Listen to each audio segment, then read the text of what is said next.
Hello everyone, welcome back to the channel, and today we'll be discussing how you can take a live photo or put any live photo to your lock screen and home screen as a wallpaper.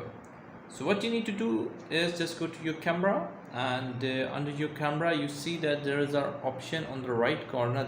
By doing this, if you see, it means you are going to take any photo which is live.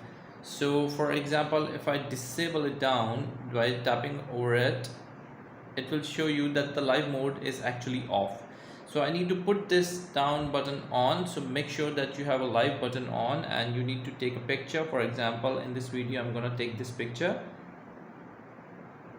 by rotating it down, so I can capture one or two pictures and see if the live image comes out. Yes, it works.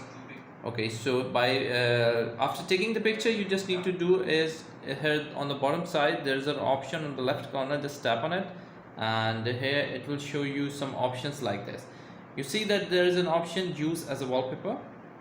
Just tap on it, and after using it as a wallpaper, you see that there are options on the bottom side. It shows me that it is disabled for a live motion picture. I have just enabled it by clicking it down, and the motion comes down. So that's how you can adjust or take any photo, live photo, and put it as your home screen or lock screen, just like this, by doing add, and you can then set it as a pair. It will put on both screens. So now let's check if it works or not.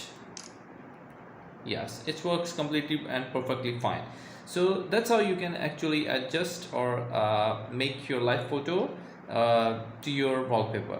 If your live wallpaper isn't activating the emotions or into an animation, it means that the live photo which you have taken is incorrect, or iPhone sensors are not able to detect it. You need to retake the image, and then you need to do whole the process again. I hope this video helping out in putting the live photo into your wallpaper. Bye bye.